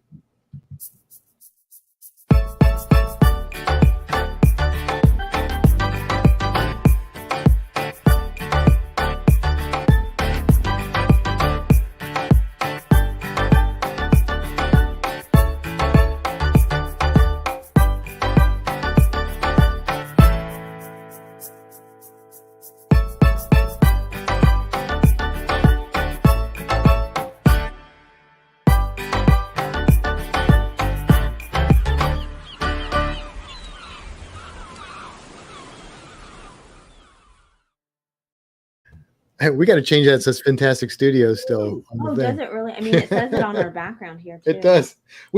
So when we did this YouTube channel, we were originally going to do the Fintastic Studios. It was going to be more than just cruising. That just kind of fell away, and then it was confusing because it's like, are you Fintastic Cruising or are you Fintastic Studio? Who are you? And so we recently renamed the YouTube channel to be more appropriately called Fintastic Cruising, but our Fintastic Studios thing still pops up in places that we forgot it existed. Oh no. So I know there's a ton of people in the live here tonight. Hi everyone. Yeah, a lot of questions came through. So I'm going to say at this point, because I'm not going to scroll back through all of them. If there's any questions that you desperately need or want answered, throw them in there. I will try and grab them, whether it's for us or D&J. I'm not sure how long D&J are going to be able to stick around with us. Oh, we're fine. Yeah. Okay, cool. So if we miss those questions and you're still in here and you want us to answer them, go ahead and throw them in there. Otherwise, we are just here to chat. Also, did anybody find the Crocodile Hunter pop by chance? We did. I think JT found into at the very beginning. JT said it. Okay. Very, very cool. Scott says, "How is the casino on MSC?" Oh, there you go. Funny. Yeah, this is actually before we started. Yeah, we weren't doing our experiment. We started the casino experiment in April of 22. So we didn't actually spend any time. We walked through it though, and it's double-sided. Yeah, it seemed large, but there was never anyone in it because maybe that's just not a thing. So maybe that's a good thing. You could have the pick of machines. Oh, and Sean is pointing out, and I forgot to even bring this up. We do this charity called Helping Hands for Cruising, and our group cruise is actually going to have the second sponsored guest on for Helping Hands for Cruising, which is James Catnese, who's been in our chat here. I can't believe I forgot about that. But yeah, Helping Hands for Cruising is a really cool thing. The first beneficiary of that is going to be in October. And what it is there's a group of people and we try and raise money to get people a chance to cruise that would not otherwise financially, for whatever reason, be able to do so. So we were able to sponsor somebody to go on that October group cruise that we're going on, some other people's group cruises, Down Under Cruisers, Spikers, Crazy Travels, and Crazy Adventures and Us and More. And then we're on the board of that and everything. So they said, hey, can we put a Helping Hands for Cruising person on your cruise? And so we were like, sure. So we've got a wonderful couple coming on with us, and we're looking forward to that. Oh, that's so cool. Yeah. So that's exciting. My mom is there saying, so excited to meet D&J. I know I was like, I couldn't wait to tell her. Like, I didn't want to tell anybody, but I called my mom on my way home from work that day, and I was like, Mom, guess what? I've got some good news about the group cruise. And she was like, and there was some people that were possibly going to go that we're still kind of waiting on. She's like, are they going? I'm like, no. She's like, but J&D are going, and she's like, oh, so she's excited. She's very excited about. We've wanted to meet her for a while. She's so cute in the video. Todd said that MSC has the best coffee too of any cruise line. Oh, their coffee. Yeah, they're known for their coffee. Yeah, they have cute cups too that say MSC. Don't take pizza. those. We didn't mention pizza. Yeah, don't take the MSC cups. No, the coffee is really good. Yeah. All right, we have another question. I hear a lot of negative thoughts on the Mardi Gras buffet. Is it that bad and lacking? It's not just Mardi Gras. Well, Mardi Gras specifically, I think, has one of my least favorite buffet setups. Because if I'm remembering correctly, it's where you walk into the main area and there's like these little, like 4 little stations, and they're usually not all open. And I don't know. Mardi Gras buffet is not my favorite. Yeah, I agree with that. But who has time for the buffet when you have big chicken, Guy's Burger, green iguana, all those other the street you got to hit the street eats every day and see what's up. Yeah, we rarely ate. I don't think we ate at the buffet. We just observed it. We just kept walking. There's other stuff to eat on that ship. So. And then we have, does MSC still do opera, or is it just woven into other shows? Not specific. There's not like a specific opera show, but the Italian show features a lot of opera, so that would be where you'd find it. Amore is very heavily opera based, but the other shows, they don't really throw opera at you. Not everybody's cup of tea. Yeah. Okay. Cool. All right, and then Matt and Kimbra, are you guys going on the Vloggers cruise? We are not. No. Partly because our group cruise is so close to that, and we have limited time that we can take off because we have like regular full-time jobs. Unfortunately, we cannot do this for. We already push it. Yeah. We are not doing the vloggers cruise, but we do have our group cruise. We know there's going to be a lot of really awesome people. You guys are going to be on the vlogger cruise, right? We are. Oh, yeah. Yeah. We Yeah, just join other people's group cruises. Right, that's what we that's do. it. We Yeah. don't host our We don't want to host one, but we'll come on yours. You know what I mean? Heck yeah. It's more fun that way. That's You right. know, I don't know if you know this, but we originally scheduled our group cruise for February on the Pride, Yeah. and it got what's the word I'm looking for? Chartered, yeah. Chartered, yes, by the nude cruise. So Yes, the bare necessities. That's happened to group, us, too. yes. that's happened to you too. Okay. I'm Well, glad not it's a group cruise, but yeah. we got bumped, I think, off of the Conquest or something one time because they chartered it. That was the Pride. It was just a different time. Maybe it was the Pride. Yeah. Okay. Yeah, because I remember I went on to actually book ourselves on the Pride for this time. And I was like, what was his dates again? And I was trying to find it. I had to pull up, and then I realized you had a date change. So right around the time you changed the date is about That's how when we long we've booked had it. this. Okay. Yeah. It was weird because we were like sort of in limbo about is it chartered, is it not chartered? And then we're like, somebody said, I bet it's the nude cruise. And we're like, oh no. And Well, it was. Is this the 2 week version that they're doing this year? I don't know. Yes, they're doing it for 2 weeks. So they removed our cruise. Everything. Well, Oh. yeah, they removed they removed our cruise, and one of the people that was scheduled to come with us, first time cruiser, sent me a message and was like, the cruise isn't there anymore. I can't, like, what's going on? And I'm like, I have no idea. And I was on the phone for like 2 hours and they couldn't tell me anything. And it must have just happened. And then like 2 months later, they sent me an email and was like, hey, your cruise was chartered. And I'm like, great. And then they said, you have to let us know what you want to do by like this time. And they gave me like 2 weeks and we were getting ready to go on a cruise. And I'm like, I do not have enough time to deal with this right now. Oh my goodness. So, I mean, half of the group was like, let's just do the nude cruise. But That's funny. All right. And James says, is it March yet?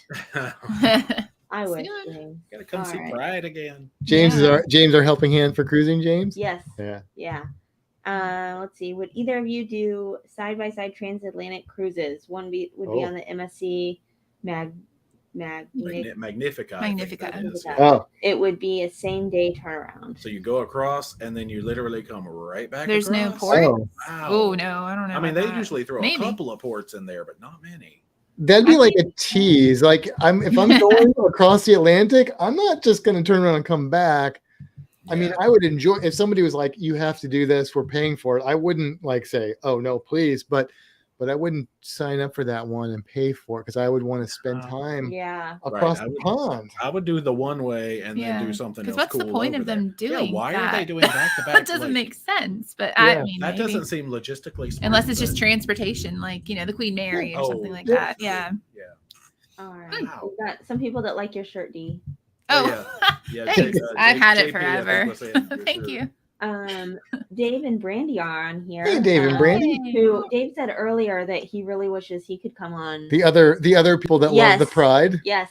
Oh, they yeah. can't Not make as it much because as us, they though. wish No, they they- could. I thought that by booking our group cruise on the Pride that D&J and Dave and Brandy were contractually I can't talk, We're obligated fulfilling to come our on end of the the bargain. cruise, right? We're Isn't that in fulfilling the our fine part. print somewhere on YouTube I or mean, something? I think so. We're legally in the clear here. We're doing the right thing. You're Come on, good. you Yeah, you're guys. good. You're good. All right. And then we have, let's see.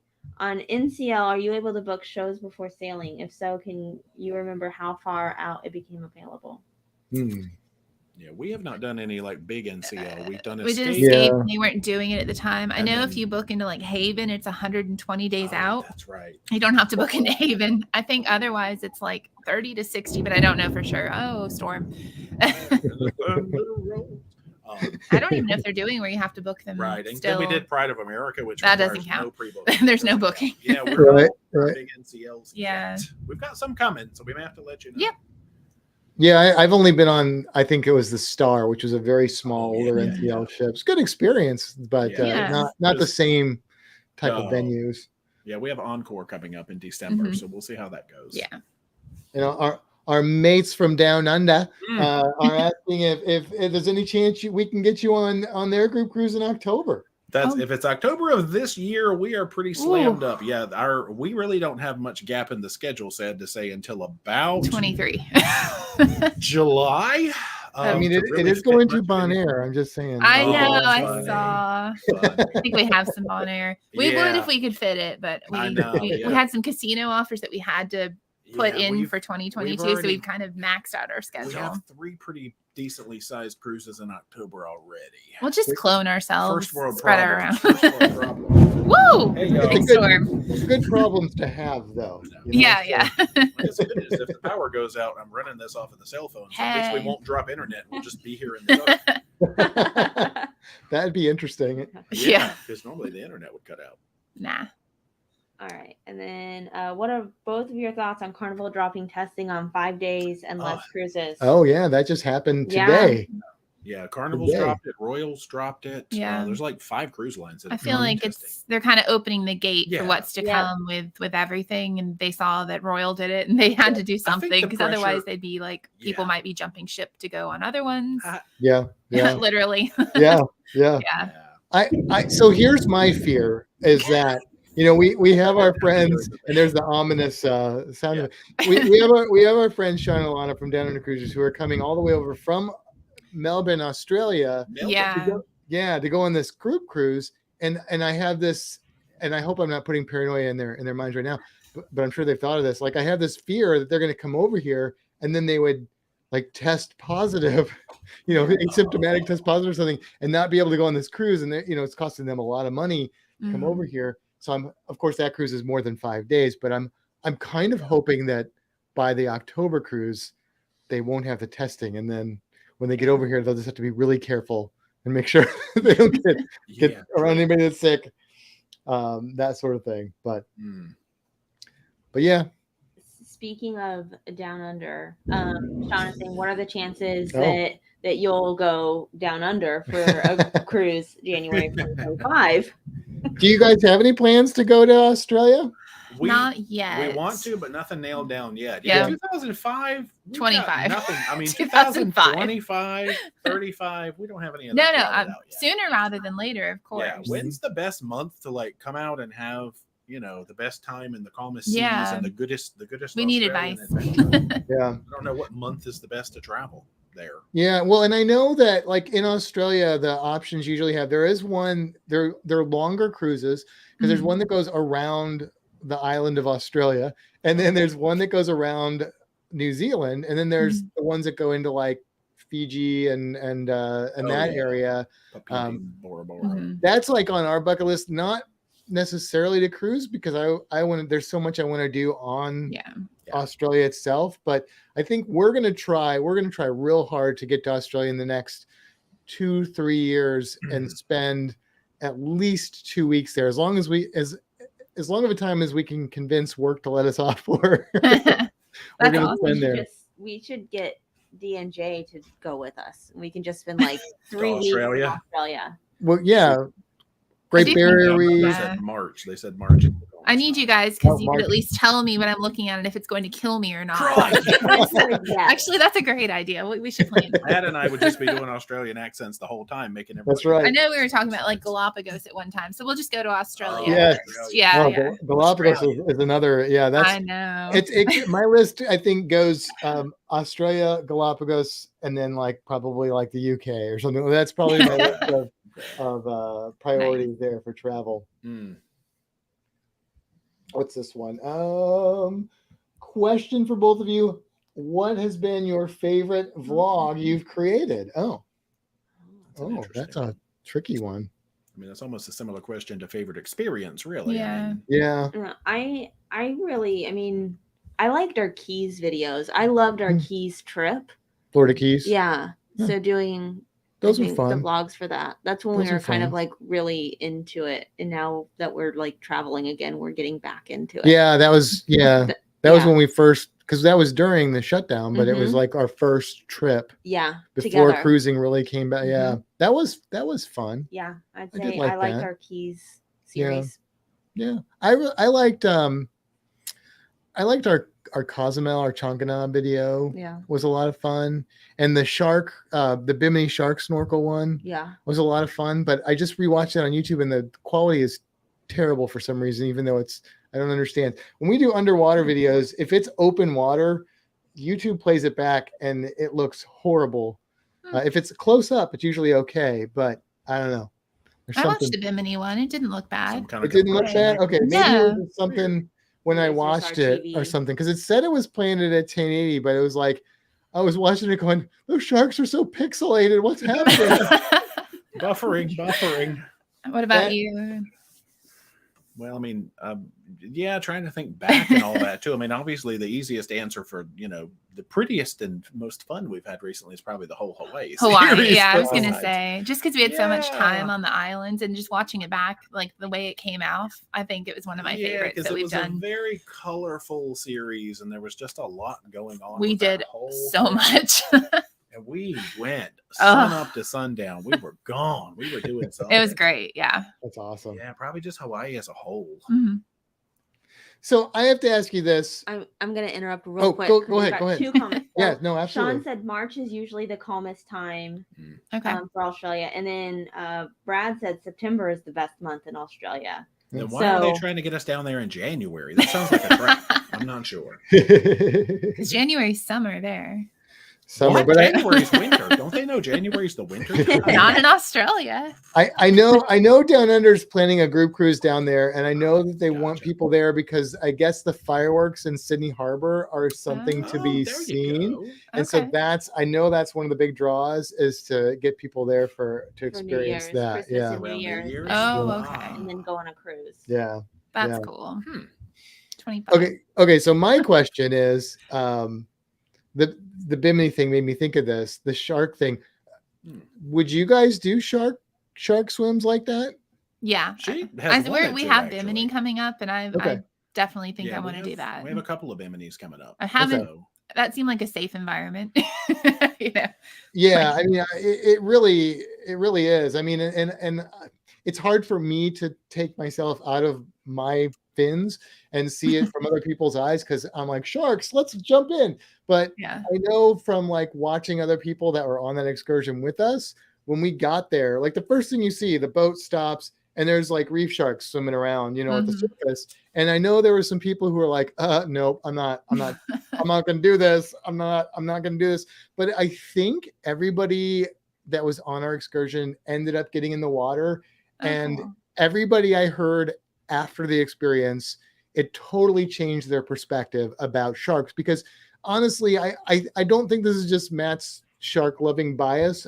When you're in the water with them and they're swimming around, all those jaws and horrible Shark Week memories go away, and you just see them as what they are, which is just these big, beautiful fish that are swimming in the water that are very curious, but also very standoffish, and they don't get too close to you. They'll get close enough to see, but then like if you try to touch them, they'll be just out of reach, which you're not supposed to touch. I mean, you shouldn't, but they wouldn't let you anyway. But yeah, so I think it's a really cool experience. And I was curious what your take was on that, because I think you should do that, because I think you would really, really enjoy it. And we've been in the water with sharks on several occasions.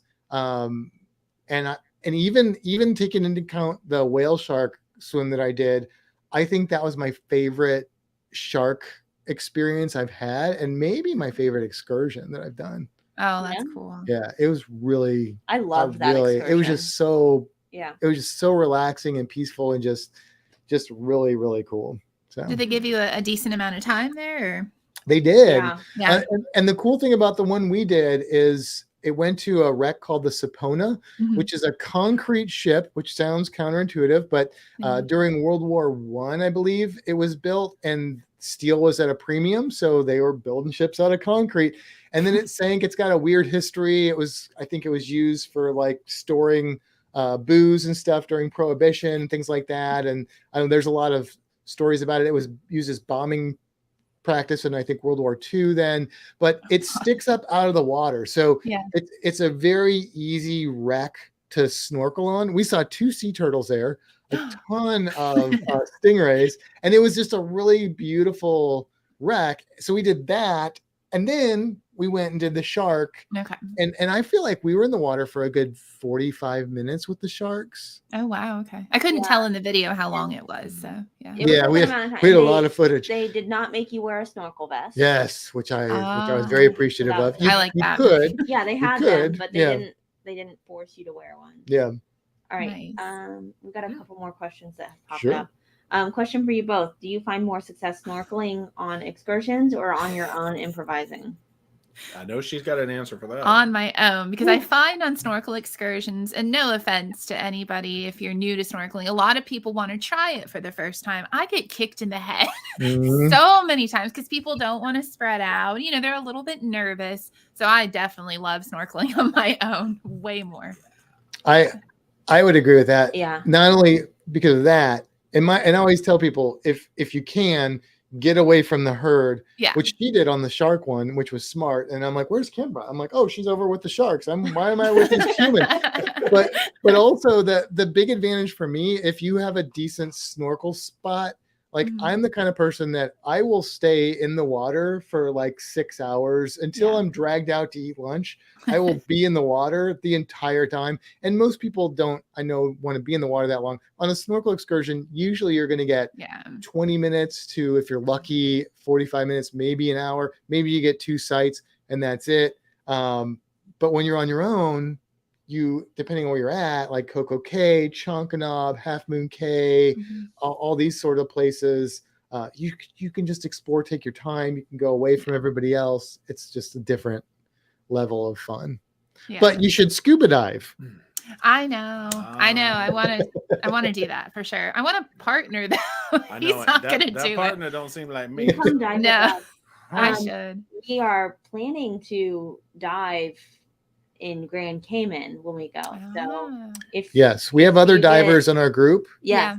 So we're going to do at least, we want to make sure we kind of switch it up a little bit, but we're going to do at least one dive excursion on our group cruise, and probably at least 2 more will be in the water snorkeling. I think at least. If not, I can at least snorkel. Yeah, if you get certified, you could definitely dive with us there. But I think they offer a Discover Scuba too. They do it a lot of places. Yeah, but I mean the one that we go to. Well, and we just started. So we used to do at the aquarium. We used to have like a swim with the fish, swim with the sharks, where you wore scuba gear up at the surface, and then if you were certified, you could dive with the sharks. We had to discontinue those with COVID. They haven't come back yet, but we just got Sea Trek at the aquarium. Oh, cool! Have you guys done Sea Trek? We had it scheduled, and then I had a work emergency. Had to stay on the ship and cancel it. To Coral World in St. Thomas. And But we had to bail last minute, and that was very sad. But well, our Sea Trek is a good one because it's in a controlled environment. You're literally in a fish aquarium with bonnethead sharks, nurse sharks, loggerhead sea turtle, tarpon. I just there's 15 species in there. I just had to draw them all for the guide card. But the difference of our Sea Trek from the Sea Treks I've seen in the Caribbean is that because we have a sea turtle in there that would bite the hose, you wear a tank on your back. So you're literally walking around. It reminds me of the old 20,000 Leagues Under the Sea kind of scene. But I did it for the first time. You did it for the first time. And I will say, if you're a scuba diver, scuba diving is better. But if you're not a scuba diver, it's a great way to get underwater and experience very cool way to see that underwater. It's a different experience than snorkeling. And I would say that if you can do that, like scuba diving is also easier, but it's not hard to do. Yeah. Cool. Anyway, if you get into town early or stay a little after, hint. We have a couple of days. Yeah, we have a couple of days. Yeah. We're doing more than one cruise anyway. Oh yeah. We have pop quiz. What does scuba stand for? Oh, I know. You know, all right. I'm like, we have to know. We had to say it together. Okay. Self-contained underwater breathing apparatus. Animals. No, apparatus. Woo, what do we win? You know we're trivia people. Right. Oh yeah. But do you know who invented Jacques Cousteau? Cousteau, and there was another person whose name I can't remember right now. Oh. What he really did though, what he really invented, he gets called the inventor of scuba, but what he really did is he made the regulators. The regulator, what it does is it's what you breathe through, but the magic that he invented or created was, it used to be just air constantly running, which is, by the way, how Sea Trek works. And you go through a tank very fast. But he had the regulator that would open and close, which was modified from, well, a lot of that was modified from old firefighter gear. But by having that open and closing regulating system, it revolutionized how long you could stay underwater and how it worked. So that was really the big invention of Cousteau, which is pretty exciting. That is cool. All right. John the phone guy says, what dive equipment do you bring on the ship? So we always bring our own mask, fin, and snorkel. Yeah. I've actually, since I've been certified, I've only dove on one cruise, and that was our first one. And I didn't have. But we are going to dive on our MSC cruise. We are, but I didn't have gear at that time, so I brought mask, fin, snorkel, and you can rent we rented gear. Yeah. We are diving on our MSC cruise, and we are bringing the whole kit and caboodle, minus tanks and weights. We will get tanks and weights from the dive shop, which actually comes to the next question that says, where did it go? There was another question that was kind of a follow-up to that. The advantage of bringing your own gear with your diving gear is, one, it's going to save you money, because to rent that stuff, you're usually looking at about $35 to $40 in most cases for renting the gear. But also, if you are into diving enough that it's worth buying your own gear, it's your gear, so it's going to fit you perfectly. It's going to be really comfortable. You're going to be very familiar with it. I rented gear for years and it was fine. It's not a bad thing, but now that I have my own, I'm a little bit spoiled. And so I whenever I have to rent gear, I'm like, oh, I wish this was my buoyancy control device. Yeah. So the next question that we have is actually from someone else, but it's a good follow-up, is, can you scuba independently on a cruise at a port, and can you buy air tanks and whatever equipment you need? So we are actually cruising or diving with a dive shop called Eden Rock when we go to Grand Cayman at the end of August. Which you can walk to from the ship. Which you can walk to. It is not through the cruise line. So in that case, yes, we are going to our own place, and we've already contacted them and got it all set up and stuff. So yes, you can definitely dive independently without doing it through the cruise line. We'll probably do that in Bonaire too. We have to, because they don't have any excursions that are diving. Oh wow. Which is weird, because it's Bonaire. It's like the capital of scuba diving in the Caribbean. You can rent all the equipment that you need. Like Matt said, it's going to save you some if you take some with you. But if you need to rent it, dive shops have all of that available for rental. And just like any other excursion that you book outside of the cruise line, sometimes, not always, you will get a better price and a better experience. I've had really good luck diving through the cruise line, though, and that's primarily how I've done it. But I know we have friends who are going on the group cruise who have dove in Cozumel quite a bit, and they have had some really good luck, and they usually will save a little bit of money, because the cruise line obviously is going to take a cut, which they should. But if you book it on your own, you're cutting out that middle person and stuff. But since we're talking dive gear, but yeah, like for example, for Eden Rock, where we're going to do one of their guided dives. Actually, we're doing a double guided dive. But if we just wanted to, we could just rent tanks, and it would literally cost us $20 to do a 2 tanks dive in Grand Cayman. That's it. Yeah. So that's super affordable. That's really affordable. Yeah. To compare, we're going scuba diving Sunday in this lake. It's like a training lake, and it's murky, and there's like turtles and stuff, not sea turtles, but we're just doing it just because we haven't been diving in a while. We want to make sure our gear's working well and everything before we go on the cruise. And that is going to cost us $15 to rent our 1 tank with air, and it's costing us $15 like as a diver admission per person. So it's costing us more to dive in a murky Florida lake than it is to dive on a beautiful coral reef in Grand Cayman. Yeah. Which is sad, but Aw. true. Devil's Grotto we went out to in Grand Cayman that time, Yep. or some Wait, with is it Devil's Don Grotto? Foster? Okay. Don Foster's? Yeah. Well, Don Foster's is a little further They're a little down. further. Yeah.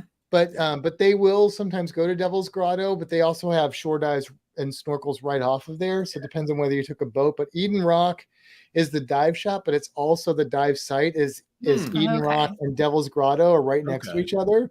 So like the two guided dives we're doing are one's going to go through Eden Rock and the other one's going through Devil's Grotto. And we've dove it. It's a really easy dive and it's a good place to snorkel.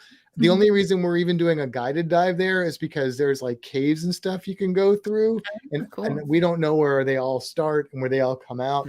So we don't want to miss anything cool. And their dive rates are cheap.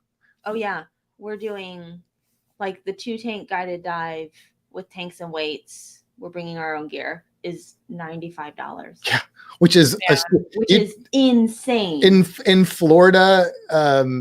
Like in the Keys, you're lucky if you can find $150 for that deal. Yeah. Well, yeah, and they usually make you bring a guide or pay extra for a guide. Sometimes, yeah. But real quick, since we have a lot of comments about like gear and stuff. So when we purchased our like BCD and Octopus and all of that stuff, we purposely went travel size. So this is my scuba gear. Yeah, that's everything fits in there except for the fins strap on the back. On the front. So like it's a backpack. Yeah. I just want to show it off because I think it's cool. Now, if you're not a scuba diver, you may not realize how awesome that is, but most people's dive bags are like this big. So it's if you are a scuba diver, you want to look at and you cruise or you travel on planes, you can find scuba gear that is travel gear. And it's going to be more compact and stuff like that. So we turn this into the scuba. We have. I'm going to say we are going kind of long. I think we've got one more question. I'm going to end it at this one here, and then we're gonna end because we've been on for like a long time, and we won't take up all their time. Well, that and I have to work out in the morning. Oh, so we're used to our 2-hour marathon live I know. streams. Oh, there you go. Yes. So question for you both. What are your bucket list snorkel or scuba spots? Oh. Galapagos. I knew it. Hammerhead sharks. That would be cool because I think they're kind of known for that there. So like the migration and that in the Galapagos. Yeah, wow. You might have just changed my answer. What's yours? I got to think about mine now. So I'm gonna give 2 answers. I'm not sure that's fair. It is. I do that all the time. Yeah, I know. So it is. So the first one is anywhere that I can dive with a manta ray. Okay. But Galapagos would be my other answer. Yeah. So Galapagos for marine iguanas would have been my second answer. My first answer was going to be if you go to Bimini at the right time of year, you can do a hammerhead shark scuba dive, which I really, really want to do. But that's different than what you're talking about, Dee, because you're talking about the migrations where you have hundreds of hammerheads, which would, and that I didn't even think about that. But one of those hammerheads, my favorite shark. So they're so cool. Yeah, and so I want to dive with any species of hammerhead. Really would be. Sorry, good. I know I said that we're done, but I have to ask what. Right, John, the phone guy said what price range? Are you talking about the scuba gear or something else? Tell me what you're asking, and then I'll answer the question. Great Barrier Reef. Somebody said that would be a there's a lot of places I want to dive. Yeah, everything wants to eat you on the Great Barrier Reef. Yeah. That's okay. No, all the great whites they don't like the Great Barrier Reef because it's too warm. The great whites are in Melbourne, where Sean and Alana are, so you don't have to worry about them in the Great Barrier Reef. You just have to worry about irukandjis and Great Barrier Reef's a pretty safe place to dive, really. Just like okay. No, I mean, I would absolutely dive there. Sure. I said dive, not dive. Don't drop the V. No. So price range of the scuba gear. So we went ridiculously top of the line, which was absolutely not needed. No. It's Scuba Pro, and it is like their most expensive It's like option. the Apple of scuba gear. There are so many other options that are still small, You can, like compact, yeah, and cheaper. Yeah, a lot cheaper. You can get set up. I think you can get a full setup of scuba gear, not counting tanks, for about $400-$500, and it'll be good, decent quality stuff. Or you can spend thousands of dollars, which is what we did. And have slightly better stuff that's fancier. But you don't need to do that. You don't need to do that. No, for sure. It's not necessary. We were just so here's what happened. I know we said we needed to end this, but usually I'm the one that just keeps talking. We're into scuba stuff, man. I got this. So here's what happened. I got certified to dive. Well, I've been for years. I've wanted to. And then Matt came into my life, and he's, a diver. And he's like, you should do this. And I was like, okay, I'll do it. So I got certified to dive February of 2020. And then we went on a cruise, and we dove in Grand Cayman. And then the world shut down. So we work at the aquarium, and the aquarium shut down for 3 months. So we spent 3 months researching scuba gear on YouTube, mostly. That's a bad idea. So by the time, because you keep upselling yourself. By the time we've finished our 3 months of scuba gear research and video watching, we went to the dive shop the day it opened, and we just spent all the money. Yes. Didn't need to do it, but that's what happens when you spend 3 months watching scuba gear videos. It was like a self-imposed infomercial. All right, let's go. Let's go ahead and wrap the here. You guys have anything else you want to tell people or get out there before we end it? I was just going to tell Kimbra, she said manta rays. So if you ever go to Hawaii and you stay on the Big Island, if you go to Kona, they do night diving with manta rays, which was so wanted to do, but we weren't there long enough. So just throwing that out there. Yeah. That would be really epic. That sounded cool. Yeah. Something else to research on YouTube. I know. I think I've seen videos of that. Yeah. I didn't realize it was in Hawaii they were doing that, but I'm pretty sure I've seen Kona. Yeah. That's awesome. That is really awesome. Oh, sorry. I have to answer this one. David says, this has been a great live stream, and my first was fantastic. Are they all this fun? Yes. Oh, yeah. Well, we don't always have the great we don't counterparts. But Matt usually talks a lot. Yeah, usually it's just me talking, and so it covers the time. So if you are new to this podcast, we do talk about cruising, but as you might have noticed, we're very into marine life and animals in general, and scuba and snorkel. So if that is something that rings your bell, then you should consider subscribing to the channel and doing all that stuff. But thank you guys so much. We always love talking to you guys, and we are so excited to cruise with you guys and spend so much more time instead of just having that little window. I know. It's going to be so much fun. So thank you guys for coming on tonight and helping us out with MSC. Thank you. Thank you. Thanks to all the new people that have joined us. Subscribe. Yeah, subscribe. Come watch us again. We won't always have D and J, but we're cool. They're awesome. She's cool. I love. All right. Bye, everyone. Thanks for watching. Bye, guys. Bye.